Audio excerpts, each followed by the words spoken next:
Hello दोस्तों, आपको enjoy English study में स्वागत है। तो आइए आज मैं बात करते हैं क्या तो ट्रांसलेशन के ऊपर बात करते हैं। देखो मेरे दोस्तों, यानी कि आपको ग्रामर में टेंस के बारे में तो बता ही दिया हूँ, टेंस नहीं टाइम एंड टेंस के बारे में बता दिया हूँ। पर आज मैंने एक नया यानी कि नया सोचा हूँ, बोला हूँ कि बच्चे लोगों का नजदीक पेपर होने वाला है, इसीलिए जब तक आप हिंदी नहीं जानोगे तब तक आप लिख नहीं पाओगे। ये बिहार है और बिहार में जानते हो सारा सारा विद्यार्थी जानते हो कि हिंदी पर डिपेंड होता है, इंग्लिश का तो मैं इसका वैल्यू होता नहीं है। इसीलिए आपको हिंदी और इंग्लिश दोनों साथ में इस चैनल पर मिल रहा है। तो आज मैं दोस्तों ट्रांसलेशन के बारे में बताऊंगा। ट्रांसलेशन पर ये ट्रांसलेशन है, ग्रामर नहीं है, ये ट्रांसलेशन है। इसका हिंदी है और हिंदी का मैं इंग्लिश में करके दिखाऊंगा और बताऊंगा कि ट्रांसलेशन में अफर्मेटिव सेंटेंस कैसे यूज होता है और इसका एक फार्मूला होता है। जो ये ग्रामर ये ट्रांसलेशन है ना, उसका एक फार्मूला होता है और उसी फार्मूले के ऊपर ये तुम्हारा ट्रांसलेशन बनेगा। तो देखो, ये ट्रांसलेट इनटू इंग्लिश, यानी कि यहाँ पे बता रहा है कि हिंदी है अपर इंग्लिश को इसको बनाना है, Hindi into English, translate Hindi into English. इतना तक समझ गए? तो ये अफर्मेटिव सेंटेंस है। क्या है कि मैं आम खाता हूँ, ये अफर्मेटिव सेंटेंस है और इसके जिस वाक्य के अंत में ता और ते ती लगा रहे तो वो समझ लेना कि अफर्मेटिव सेंटेंस है और वो इसका कैसे बनेगा ये मैं आपको बता रहा हूँ। तो चलिए मेरे दोस्तों, इस वीडियो के अंत तक आप बने रहिए और देखते रहिए, तभी आपको समझ में आएगा। अन्यथा भगा के देखोगे तो समझ में नहीं आएगा, कुछ नहीं आएगा। तो चलिए, मैं आम खाता हूँ, इसका हिंदी आप लोग इसका इंग्लिश आप बताओ। अगर नहीं पता है तो मत बताओ, मैं लिख ही दे रहा हूँ। I eat a mango, I eat a mango. समझ में बात आ गया? यानी कि इसका फॉर्मूला होता है, ये बात समझ लो, इसका रूल होता है। रूल मतलब सूत्र मानो या फॉर्मूला मानो, बात बराबर। इसका रूल होता है कि सब्जेक्ट प्लस वर्ब 1 या verb 5 plus of other verb या ऑब्जेक्ट मान लो, इसका फॉर्मूला यही होता है। समझ में बात आ गया? तो यानी कि यहाँ पे सब्जेक्ट क्या है? आई, और इसका वर्ब क्या? वर्ब इट है। क्या खा रहा है? तो यानी कि आम खा रहा है, तो आम खा रहा है, तो ये मैंगो, अ मैंगो, ये क्या हो गया? अदर वर्ड हो गया, जिसको हम ऑब्जेक्ट कहते हैं। ये वर्ब मेरा ये हो गया इट। क्या खा रहा है? तो आम खा रहा है, तो खाना यहाँ पे वर्ब है, यानी कि यहाँ पे खाना क्या है? वर्ब है, तो जो इट हो गया। चलो ठीक, यहाँ तक आपको समझ में आ गया होगा। तो यहाँ पे है कि वह आम खाता है। चलो, ये सेंटेंस भी अलग है, वह आम खाता है, तो इसके लिए क्या होगा ये बात समझ लो। यानी कि यहाँ पे V1 लगा है। और बात एक पता होना चाहिए कि V1 और V5 किसके साथ लगेगा, V1 V5 किसके साथ लगेगा ये भी पता होना चाहिए। तो भैया यहाँ पे ये बात समझ लो, आई वी और यू रहेगा, उसके साथ V1 लगेगा, और जिसके साथ यानी कि singular number sorry singular number होता है, singular number, he see it it's या नेम रहे इटीसी रहे, उसके साथ हम V5 का यूज करेंगे। समझ में यहाँ तक आ गया? इसका फॉर्म यही होता है कि V5 और V1 हम कहाँ यूज करेंगे। तो भाई यहाँ पे ये देखो, वह आम खाता है, तो वह का मीनिंग क्या होता है आप ही बताओ। ही होता है, तो मैंने यहाँ पे बोला हूं ना कि ही के साथ क्या लगता है, तो V5। तो भाई यहाँ पे वर्ब क्या है, वर्ब क्या है, तो ये खाता, इट मतलब खाना, तो यहाँ पे इट्स हो जाएगा मेरा, क्योंकि यहाँ पे एस होगा। क्या खा रहे हैं, तो आम, अ मैंगो। क्लियर हो गया ना? अब यहाँ पर दूसरा सेंटेंस क्या बता रहा है कि मैं अंग्रेजी बोलता हूँ, मैं अंग्रेजी बोलता हूँ। ता है, ती अंत में ता है, तो इसका भी क्या कहता है, इसका भी इंग्लिश बनेगा आई स्पीक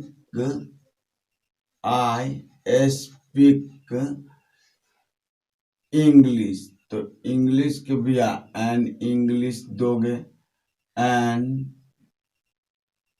इंग्लिश कहेगा भाई कि एन इंग्लिश कैसे होगा, I speak an English. English को हम, यानी कि ये हो गया वॉवेल नाउन। क्या होता है, वॉवेल अक्षर होता है, सॉरी वॉवेल अक्षर होता है, इसलिए वॉवेल अक्षर 5 होता है, सब तो जानते हो, ए ई आई ओ यू। तो इसीलिए वॉवेल अक्षर में इसका क्या होता है, आर्टिकल, तो एन का प्रयोग होता है। और क्या कहते हैं इसको, कंसोनेंट 21 होता है, जो सारे लोग जानते हो। तो इसके यानी कि आगे क्या आएगा, ए आएगा, तो यह कंसोनेंट एम हो गया। ये ए ई आई ओ यू छोड़ के बाकी सभी अक्षर लेटर सब कंसोनेंट में आता है, और इसके साथ पहले ए का प्रयोग होता है। इसलिए यहाँ पर फिर यू, यानी कि तुम पत्र लिखते हो, ये बात भी समझ लो। तुम पत्र लिख रहे हो, इसका इंग्लिश कैसे बनेगा, तो यू। अब तुम फिर बताओ कि यू के साथ क्या हम लगाएंगे, V5 लगेगा कि ये V1। तो मैंने यहाँ पे बता ही दिया हूं कि V1 लगेगा। तो ये क्या कर रहा है, यहाँ पे मीनिंग क्या है कि बोलता हूं। क्या कर रहा है, सॉरी लिख, मैं न, तुम पत्र लिखते हो, यहाँ पे ये है ना, तुम पत्र लिखते हो, तो यू राइट। लिखना का मीनिंग क्या होता है, राइट होता है, WRITE, राइट और लेटर, और लेटर हो गया। समझ गए ना? यहाँ पे V5 ना V1 लगेगा, तो V1 क्या होगा भाई, तो राइट होगा। राइट मीन्स क्या होता है, लिखना होता है। चलो मैं वीडियो के अंत में ये 5 मीनिंग भी जरूर लिख दूंगा, कि ताकि तुम लोगों के समझने और पढ़ने में आसान हो जाए। जितना मीनिंग वर्ड याद करोगे उतना तुम लोग ये ट्रांसलेशन बना पाओगे। जब तक ट्रांसलेशन में मीनिंग वर्ड का जरूरी होता है, जब तक मीनिंग वर्ड याद नहीं करोगे, जिसको वोकैबुलरी कहते हैं, वोकैबुलरी का जब तक याद नहीं करोगे, तब तक तुम्हारा ट्रांसलेशन इम्पॉसिबल है।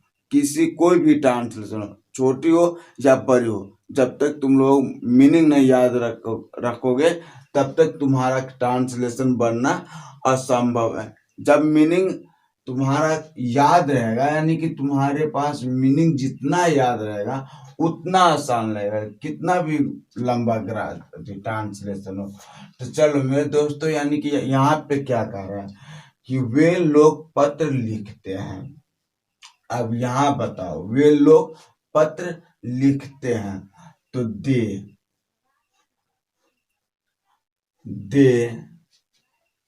लिखना के मीनिंग सब जानते हो, तो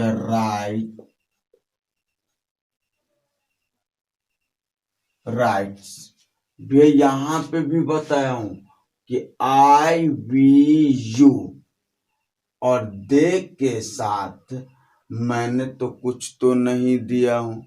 यहाँ पे देखो, यहाँ पे ही सी इट्स नेम्स etc आदि के साथ V5 का प्रयोग होता है। तो वे लोग पत्र लिखते हैं, तो दे राइट अ लेटर।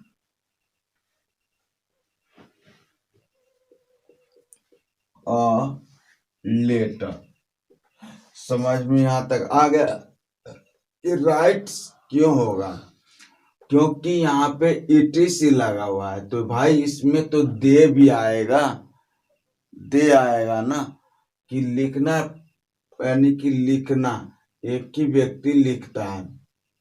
आगे में चलिए दोस्तों, अब बात करते हैं निगेटिव सेंटेंस के बारे में। अब निगेटिव सेंटेंस का भी, इसका भी रूल होता है। इसका रूल क्या होता है कि इसका रूल होता है कि subject plus do does plus note plus other word, इसका ये भी समझ में बात आ गया। तो ये कैसे बनेगा, तो आपको ये मैं बता रहा हूँ। हम लोग पुस्तक नहीं पढ़ते हैं, इसका बताओ, यानी कि हम लोग पुस्तक नहीं पढ़ते हैं, तो वी क्या होगा, वी डू नॉट, पुस्तक नहीं पढ़ते हैं, तो पढ़ना के भाई सब जानते हो कि रीड होगा। क्या होगा, रीड पुस्तक का होगा, बुक, रीड अ बुक। ये बात समझ में आ गया। तो आगे चलो, वह पुस्तक नहीं पढ़ती है, तो यहाँ भी बात समझ में, यहाँ भी बात समझो कि वह पुस्तक नहीं पढ़ती है। तो भाई मैंने यहाँ भी बताया हूँ कि यहाँ भी V1 V5 का भी यूज हुआ है, यानी कि V1 यही रहेगा और V5 ES यहाँ पे। समझ में बात आ गया। तो यहाँ पे ये है कि पढ़ती है, तो सी होगा, क्या होगा, सी डज, डजंट होगा, यहाँ पे डजंट होगा। जब ये ES जुड़ता है तो आधा न कट जाता है। नोट यहाँ है ना, तो नोट बना सकते हो, पर यहाँ पे डजंट हो, यानी कि सी डज नोट। यहाँ पे ये भी हो सकता है, पर यहाँ पे ऐसे शॉर्ट मार दो, सी डजंट, सी डजंट। आप बताओ, पढ़ती का मीनिंग रीड होगा, पढ़ती का meaning read, read a book. इतना इतना क्लियर हो गया। चलिए आगे क्या कर रहा है, आगे क्या रहा है कि अच्छे लोग अपना समय कभी नहीं नष्ट करते हैं। अच्छे लोग अपना समय कभी नष्ट नहीं करते हैं, तो इसके लिए गुड, भाई good, good people, good people यानी कि अपना समय कभी नष्ट नहीं करते हैं। तो यहाँ पे कभी नहीं, तो नेवर, कभी नहीं का मीनिंग होता है नेवर। और नष्ट नहीं, अपना समय नष्ट नहीं करते हैं। तो द पीपुल नेवर, तो कभी नहीं, तो कभी नहीं का मीनिंग नेवर हो गया। और सब अपना समय नष्ट नहीं करते हैं, तो यहाँ पे देयर हो जाएगा, देयर टाइम। चलो मेरे दोस्तों, यानी कि नष्ट करते हैं, अपना समय नष्ट करते हैं। नष्ट का मीनिंग क्या होते हैं? वास्ट, यानी कि वास्ट देयर टाइम। टाइम समझ में बात आ गया यहाँ तक? तो चलो यहाँ पर भी क्या है ये भी समझ लो। यहाँ पे क्या दिया है? हम लोग रात को काम नहीं करते हैं। हम लोग रात को काम नहीं करते। हम लोग का मीनिंग क्या होगा भैया? तो वी डू नॉट। समझ में बात आ रहा है? वी डू नॉट काम नहीं करते हैं। तो कब? तो रात को। तो वर्क एट नाइट। क्लियर? यहां तक समझ गए? तो चलो ठीक। अब यहाँ समझो कि तुम अपने माता पिता की आज्ञा नहीं मानते हो। यहाँ पे अब क्या बता रहा है कि तुम अपने माता पिता का आज्ञा नहीं मानते हो। तो यू, भाई यहाँ पे तुम का मीनिंग यू डू नॉट, आज्ञा नहीं मानते हो। तो नहीं मानना का आज्ञा यानी कि नहीं मानते हो। तो आज्ञा का मीनिंग होता है अवे। और आज्ञा का मीनिंग होता है अवे मानते हो। योर